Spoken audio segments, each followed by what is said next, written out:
با سلام و درود خدمت شما بیننده های عزیز. عثمان هستم، به چنل من خوش آمدین. امروز میخوام آموزش چگونه بتونیم ویندوز ما سبک بکنیم. یعنی ویندوز ما خیلی سنگین شده، از بس هم ویندوز عوض کردیم خسته شدیم دیگه. با چیکار کنیم ویندوز ما سبک بشه؟ با چه نکاتی رو رعایت کنیم که ویندوز ما سبک بشه؟ اول از همه ویندوز که استارت میشه میاد بالا. خیلی از برنامه‌های ویندوز هست که برای اجرا میشه، خودمونم ازش اطلاعی نداریم و نیاز هم نداریم، داره اجرا میشه. اونا چگونه آف کنیم که ویندوز ما حالا به درصد سرعتش بیاد بالاتر؟ خیلی خوب، رو نوار وظیفه تسک منیجر راست کلیک میکنم، گزینه تسک منیجر میزنم، مور، استارتاپ.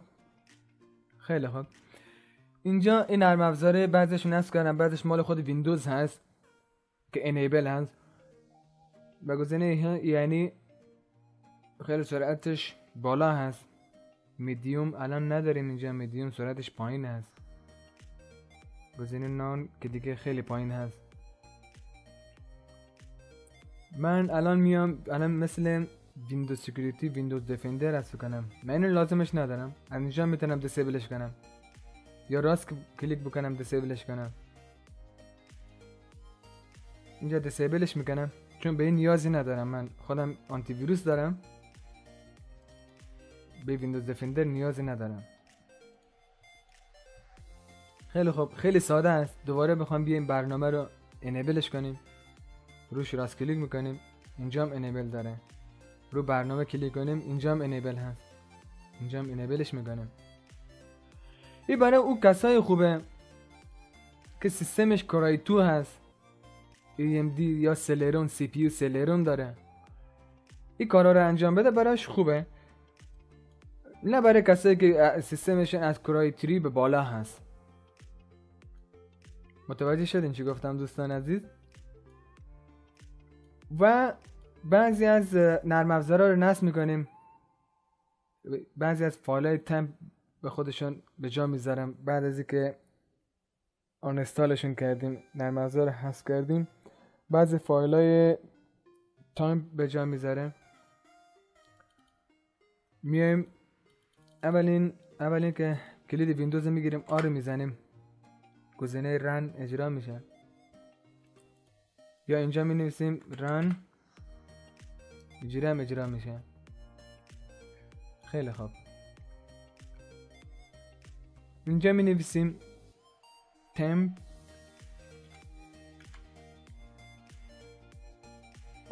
ببخش اشتباه نوشتم من، temp اوکی continue. این فایل temp هست اینجا که اسمش من خودم نوشتم. یعنی برای اولین بار من دارم سیستم میخوام فایلای اضافیشو پاک بکنم. این فایل اضافی از خود ویندوز ایجاد میکنه، نرم افزارا ایجاد میکنه. الان 24 مگابایت هست. ویندوز هم اول سال 2021 من نصب کرده بودم. خب خیلی فایل آنچنان اضافی نداره. خیلی به هر حال من اینا همشو شیفت دلیت میزنم، تیکش هم میزنم کانتینیو، دوباره تیکش میزنم اسکیپ. بعضی از فایل ها در حال اجرا هست، ممکنه پاک نشه. خیلی خوب، بخش بعدی کلید ویندوز دوباره میگیریم، ران میزنیم. اگر اجرا نکرد نیومد بالا، میام اینجا مینویسیم ران. خیلی خوب، این سمت چپش هم کلید شیفت میگیرم، دکمه 5 رو میزنم رو صفحه کلید خودم. کلید درصد هست که اینجا نمایش داده میشه، همین به زبان دری فیصد.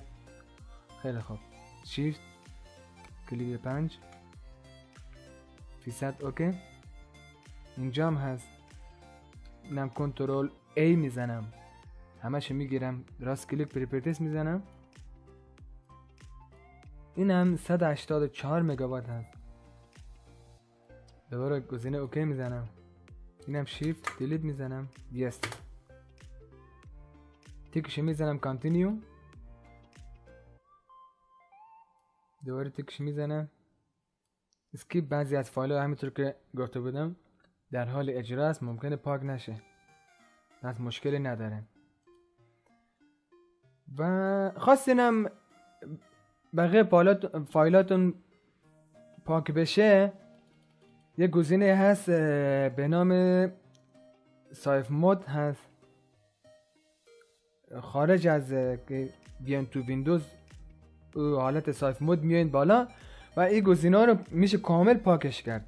این فایل ها رو کامل میشه رو سیف مود پاکش کرد. بعضی از دوستان آشنایی دارن، میدونم که چی میگن.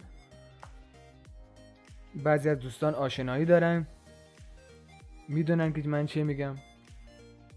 خیلی خوب، اینم از این. مرحله بعدی میام رو سرچ می نویسیم دیسک، اشتباه نکنم چه بود، کلین اپ. ها اینا بالا خودش اومده، دیسک کلین اپ. دیسک کلین اپ اوکی میزنم. درایو سی، درایو بقیه درایو من نمیخوام، فقط درایو سی. خب دقت کنید، درایو سی اوکی میزنم. کلین اپ سیستم فایل، باز هم درایو سی. منتظر میمونیم تا لود بشه صفحه. خیلی خوب، این تیکاشو همش میزنین. این تیکا همش باید بخوره، تیک مارک بشه. خیلی خوب، به محضی که تیک مارک شد اینجا به میمونه حجمش میگه کامل. من 438 مگابایت، یعنی تقریبا نیم گیگ من فایل اضافی دارم، میخوام پاکش کنم. اگر ویندوز نصب کرده باشید، ویندوز قبلیتون به صورت مستقیم به صورت داخل ویندوز دو صفحه دسکتاپ ویندوز بخواید اینستال کنید، ویندوز قبلیتون تو درایو سی میمونه. ویندوز قبلی تو درایو سی میمونه، نوشته میشه ویندوز اولد که تو درایو سی میمونه، او قابل پاک شدن نیست. از این طریق پاک میشه. منم یه ویدیو فکر کنم درست کرده بودم، گذاشتم تو کانالم سرچ کنید میبینید. از این طریق پاک میشه. اینجا اگر اشتباه نکنم این گزینه هست درایو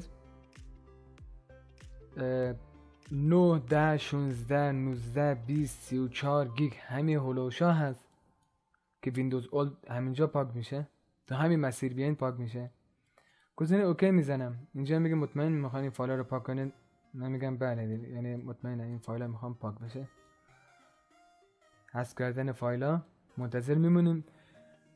این بستگی به سیستمتون داره، سیستمتون بالا باشه سریع پاک میشه، هاردتون SSD باشه سریع پاک میشه، و سیستمتون پایین باشه خیلی کند پاک میشه. یعنی باز صبر کنین، حوصله به خرج بدین تا پاک بشه. ایجا گزینه نمیاد که یه سنو بزنید، همینجوری صفحه محو و ناپدید میشه، یعنی عملیات به پایان رسیده.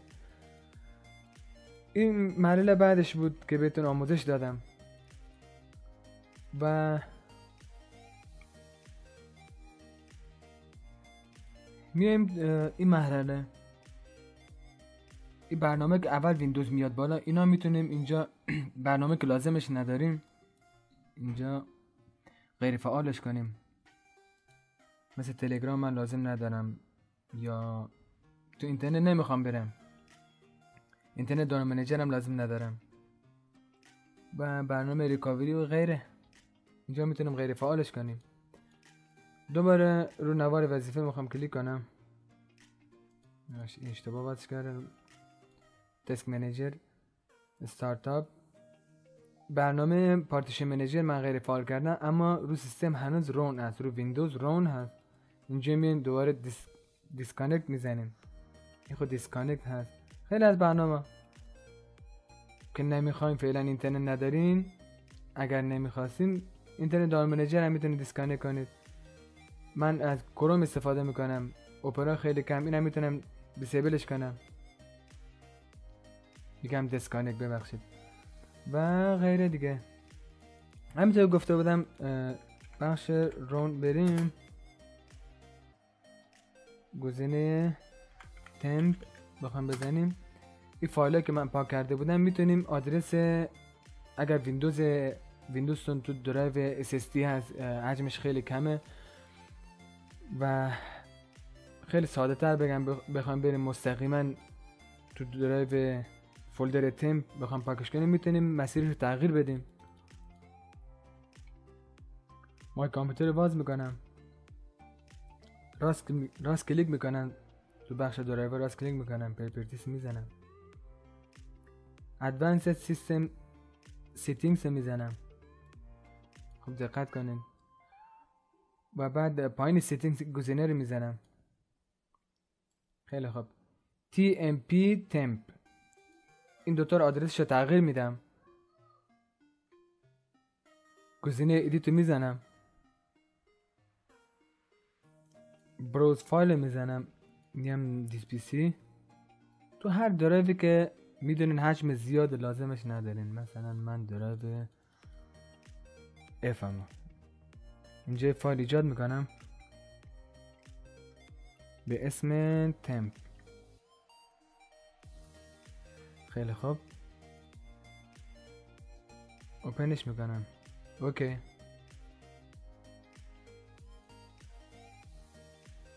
این آدرس کپیش میکنم، پایینی هم همینجور کنترل وی.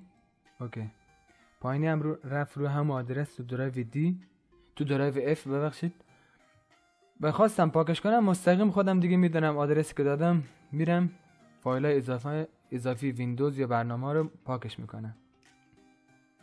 اینجا میزنم اوکی. اوکی فکر کنم متوجه شده باشید. دیس پی سی، راست کلیک، پراپرتیز، ادوانسد سیستم سیتینگز، پایین گزینه سیتینگ، پایین اولی و دومی، از پایین اولی و دومی TMP temp. دوتا آدرس تغییر میدین. این هم آدرس آن درایو است، اینا درساش جداگونه است، یه روز دیگه بهتون درس میدم. خیلی خوب میام اینجا کلیکش کردم، پنجره رو میبندم. خب الان میرم سر وقت آدرس درایو دی اف ببخشید پوش تمپ اینجاست. اینو گفتم برای کسایی هست و برای کسایی هست سیستمشون پایین کورای 3 هست، یعنی سیستمشون کورای 2 هست، برنامه سنگین دارن اجرا میکنن و سی پی یوشون سلرون هست، برای اونا خوبه. یعنی رمشون 2 گیگ هست، خیلی پایین هست، یعنی سیستم عاملشون پایین هست، برای اونا خوبه این کارهایی که گفتم انجام بدن. نه برای کسی که سیستمشون کورای 7 هست یا کورای 5 هست، سیستم